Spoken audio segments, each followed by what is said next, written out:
Welcome to the Whole Athlete Podcast, where we focus on discussing topics to help you become a fat burner, optimize health, and improve performance in life and sports. Transform the whole you from the inside out with the holistic method. Let's dive in. Here's your host, Debbie Potts.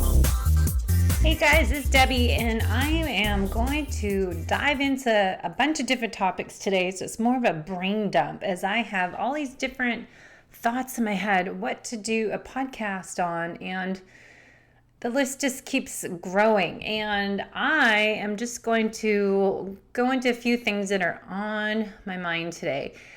And it's the end of the week and just beginning of the year, end of January, and I think there's a lot of confusion out there because when we're reading about how to become fat adapted, how to improve your performance, and hopefully you're working on how to improve your longevity, but most people are just concerned about short-term fat loss. How do I lose fat right now? And I read all these group pages, questions, and comments, and there's a concern of just, people wanting to do quick weight loss. And yes, keto, it really works to improve a lot of health issues, inflammation in your body. It's getting your blood sugar stabilized. It's getting you off the blood sugar roller coaster. And to do that, we need to minimize our carbohydrate consumption and fill up and be full and satisfied and energized by eating real food, nutrient-dense, whole foods, ideally that are local, in-season, organic.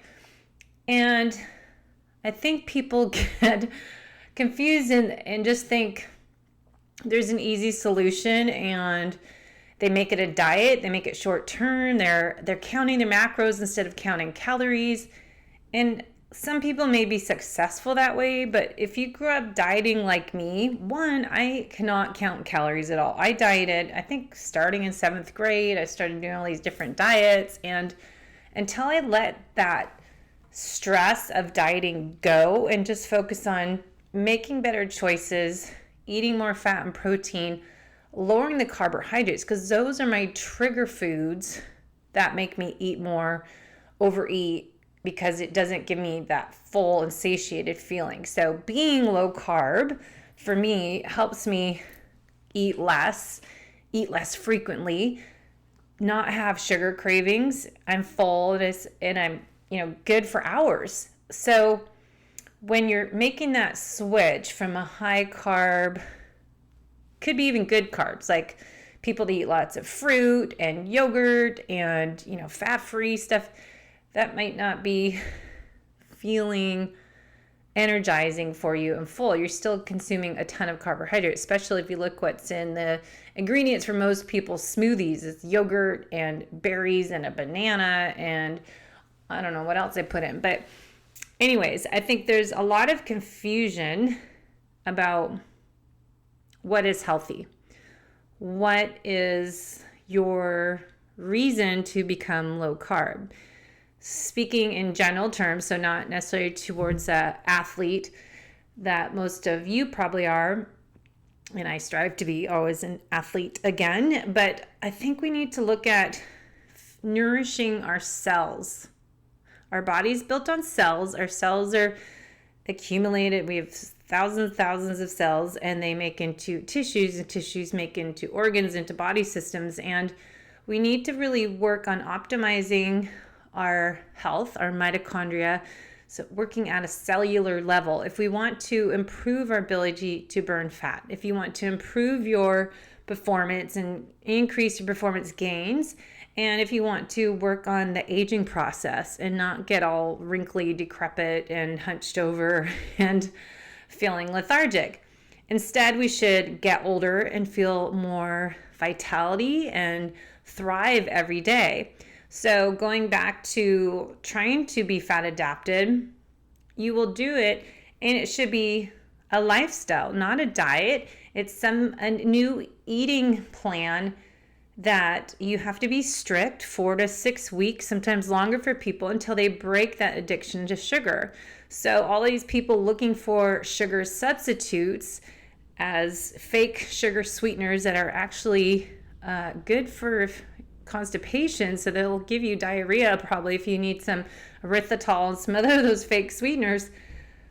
But you need to fill up on protein, ideally grass-fed. And I must add that Butcher Box is the best investment I made. It was my Christmas gift to my husband, but it's easy because I don't have to go to the grocery store as often, and it's hard to find grass-fed wild-caught fish and free-range chicken and poultry items. So I think filling up on protein, getting good healthy fats, hopefully, dairies, most people can't do dairy, so you have to figure that out.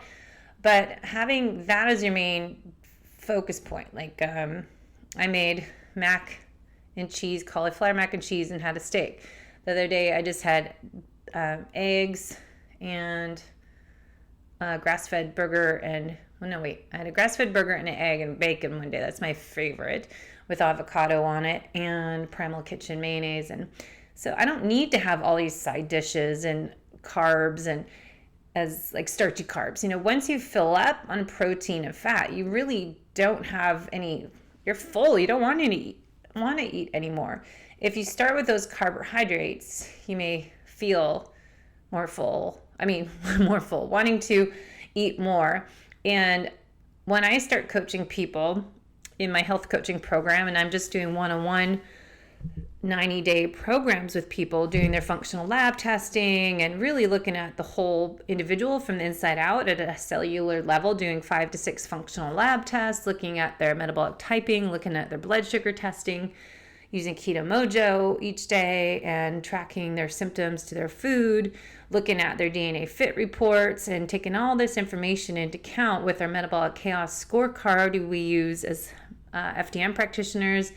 I also, it's a lot of paperwork I give people in their intake forms, but nutritional therapy assessment gives us huge information. So I'm collecting all these clues to an individual investigation to really teach someone's body and mind how to operate at optimal level and get them to burn fat naturally, get them to feel energetic and to sleep better, to feel better, to move better, to be happy. So many people aren't happy. So we really need to look at nutrition as a starting point, learning what to eat and getting the right macronutrients of foods if you need to calculate your macros in the beginning. But for me, if it stresses you out, you don't need to do it. It's not for everybody. I can't count calories. I can't count macros. I'm going to go by how I feel. But then there's some people who have no idea how they feel and they might overeat. So just starting with protein and a fat as your main meal, sit down, focus on eating, get off your phone, get off your email, talk to the people you're with, and chew your food. Chew your food. Don't take a bite and swallow it. You need to take a bite, chew 20, 30 times, swallow, rest, put your fork down, maybe talk again, and take another bite. And also don't drink too much. You don't want to drink with your meal. Drink before and after, but not with, because it will dilute your hydrochloric acid. So there's a lot of more tips on proper digestion and breaking down your food. But I want to go into the rest of things on my list because I only have a little bit of time today to go over this long list that's just been on my mind. So eating real food that balances your blood sugar out. That's, to be following a keto diet, low carb, high fat, keto-carnivore, whatever you are experimenting with, know it's about listening to how you feel, how your symptoms are after you eat. Women need to look at their menstrual cycle. 2 weeks before your cycle starts, your hormones are at their peak, and then your hormones are low during the first week to 2 weeks of your cycle. So working on putting all my information still together on Dr. Stacy Sims' book. I don't really like her nutritional recommendations, but I do like the research on women's hormone cycles and how we can optimize our fat loss performance, training, racing, based on our cycle. So that's additional information. And side note, most of the research studies, including the FASTER study, are not conducted on women. So women need to realize, as Stacy Sims says, we're not small men. So what some studies say, what men should do, or recommending for everybody, take that with a grain of salt, that you are different. No one has your same lifestyle, your same stressors, your same microbiome, your same thumbprint. Your genetics are different. So everybody is going to need to tweak their program for nutrition and working on your fat loss, your fueling for racing, and training your workouts. That everyone's a little different. Fasting. Kelsey Huss and I did a great podcast, and we're doing another one in a month to dive in deeper about intermittent fasting and for women's health. When is fasting too much? And personally, I've been experimenting with eating before my noon swim about 10 a.m. because I've been just trying to go not eating all day. And sometimes I'm wondering, and I'm sure it varies based on my cycle, time of the month, but maybe I would perform better if I do have a little food, if it's some nuts and a piece of cheese. So I'm experimenting with my own self to see, is my performance going to be better if I have something before workout versus just trying to fast and not eat until I'm done my workout at 2 o'clock. And that's usually after lifting weights, 5:30 a.m. to 6:30 a.m. with some intervals some days. And then an easy run I do a couple days a week. I swim at lunchtime. So how do you know what works for me might not work for you? I obviously have a lot of health issues since my breakdown since 2013. And I think a lot of that's my mitochondria were totally damaged from all the oxidative stress from my lifestyle, from my racing, chronic cardio, all that training I did, and just stress of running my own business. And really, I'm wondering, well, maybe I shouldn't do fasted long run on Sundays. I've been doing it for years and it's not going too well lately. So maybe I've changed and maybe I need to go back to bulletproof coffee instead of just coffee with heavy cream. Peter told me to try the Vespa before my long run. And it's so funny, mentally, I think I'm cheating. If I have a little bit of carb and that carb timing, Peter and I will do another podcast specifically on carb timing and strategy, how to work on putting your carb in certain time to work on peak performance gains.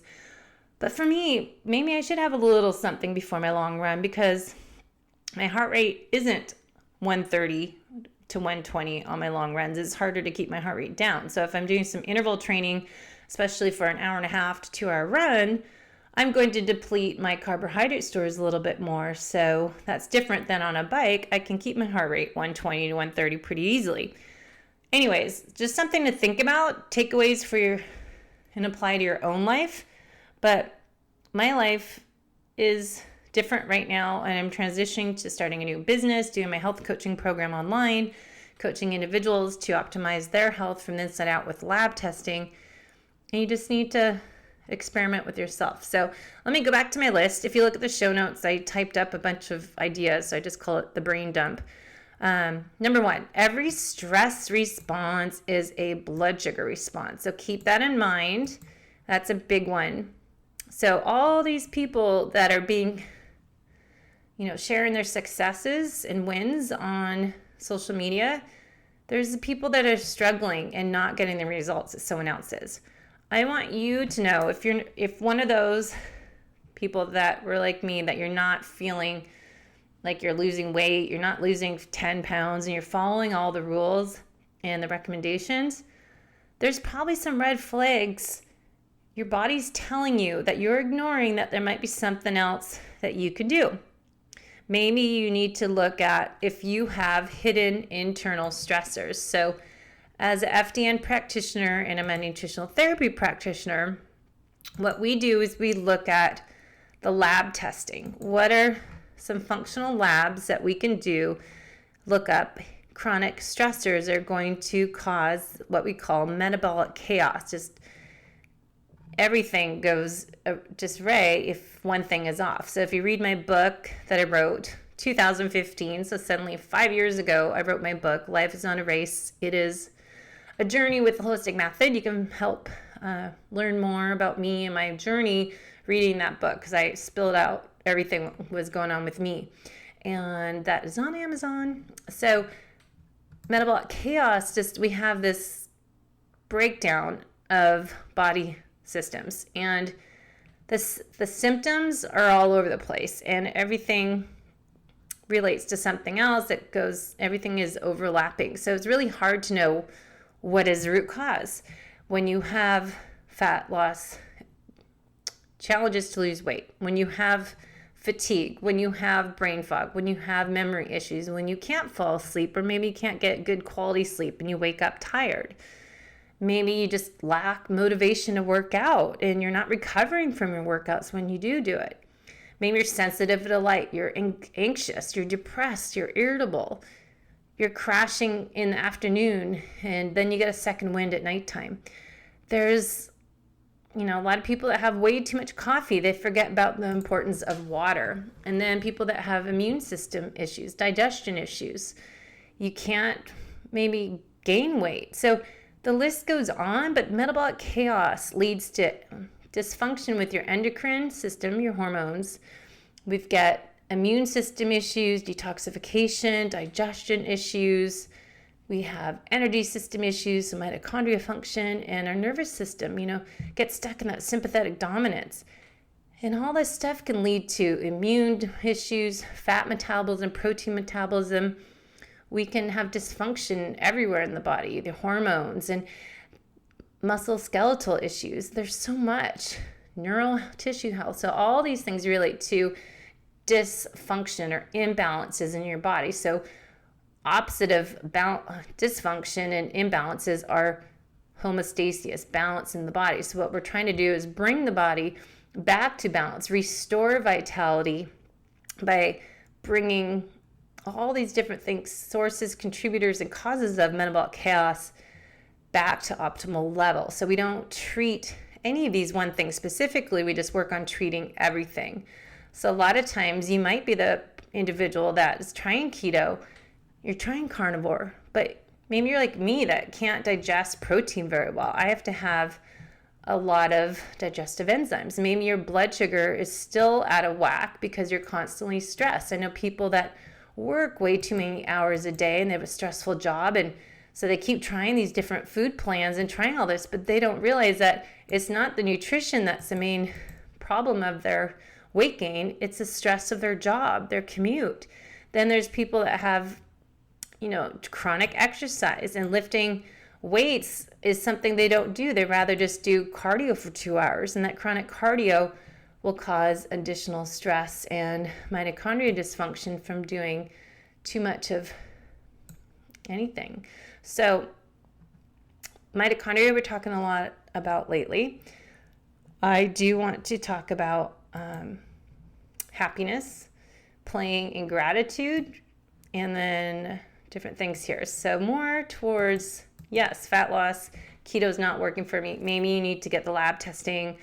I will finish off the lab testing I do with clients are at least 3 tests I would do. So the hormone panel with the Dutch test, which is dried urine test, or the saliva test that you measure 4 times a day. So we get 24-hour circadian rhythm profile of your hormones. And then we've got the metabolic assessment test, which is essential for athletes, testing your oxidative stress, your liver congestion, and protein digestion. And then we do a leaky gut test. And then for sure I do the GI panel or the GI map that we can find out any parasite infections. And that's something I'm doing because I need to test next week. I just got the kit and doing a stool test because I'm doing everything I can for my mitochondria. You'll see on my social media, I'm taking all these supplements and I still can't run without having fatigue in a couple miles. So something's wrong with me. And a lot of that could be a parasite infection and leaky gut and not be able to absorb my nutrition and be able to get the energy I need from my cells. So mitochondria function, protein digestion I need to look at, and gut function. But parasite infection, if I have H. pylori, all these different things can impact your stomach acid, your gallbladder, your bile. So those tests are really important. Also the MRT, food sensitivity test we do. It measures 170 foods that you may be reactive to. So how do you know? You don't know unless you test. Also the oats test, organic acid test, is measuring your different imbalances too at a cellular level, and also can help us with detoxification issues and also some mitochondria functions we can find there too. So there's so much. So you're taking all these labs, correlate all this data together in your investigation. So it's super exciting for me as a practitioner, being this healthy detective. I loved my new job and doing this. It's super fun. So I do want to end with a couple things. Mitochondria function, we're talking a lot about in the next few episodes. Oxidative stress, metabolic flexibility, lots of information in my blog on debbiepotts.net. Number 4 on my list is we all are unique. What works for someone else may not work exactly the same for you. And I said that already, but I just wanted to reinforce that so everyone comparing themselves to someone else realize they are not you. You are unique. You are you. Work with your own self. Experiment. Lift heavy weights. A lot of people, especially endurance athletes, do not lift as much. If you read Stacy Sims research in Roar, it really makes sense to me. I've been a personal trainer since I was in college, so a long time. And really, as we age and our hormones go lower for women, we need to lift heavy weights and lift 2-3 times a week. Stop doing 45 minutes plus on the elliptical. It's kind of not effective.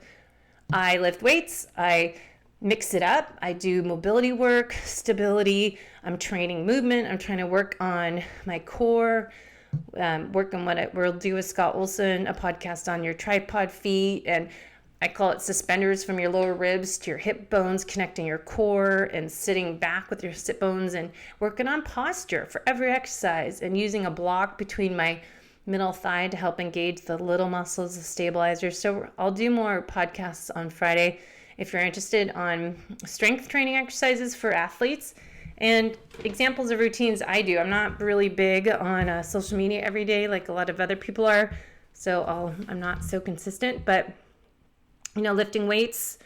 Today, for example, with clients, I had them do 5 reps of something heavy and then 20 reps of something plyometric like speed skaters or jump squats or the BOSU or ankle band. We did side steps fast. So there's different things you can do.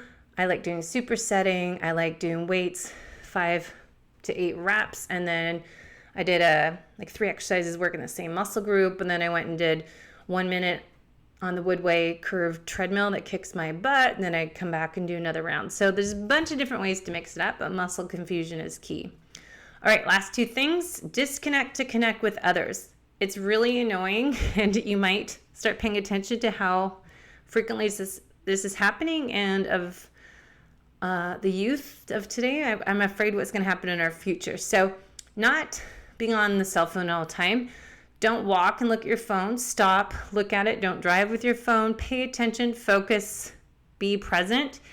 And when you're with people, get off your dang phone. Don't look at messages. Wait till they're gone and you're by yourself. You're able to focus on one thing at a time. So don't talk to someone, eat a meal with your phone in your hand. Don't work out with your phone and checking email while you're exercising. Come on. We need to be focused and connect with the people we're at. When my husband Neil and I were saying this morning, are people going to have the ability to communicate with each other and forget how to talk and look eye contact? It's like when you met a guy or a girl. I met someone and I dated them, not really date, but we were corresponding by email, and then we met in person, and it was so weird because you don't really connect on text or letter or email. It's quite different in person.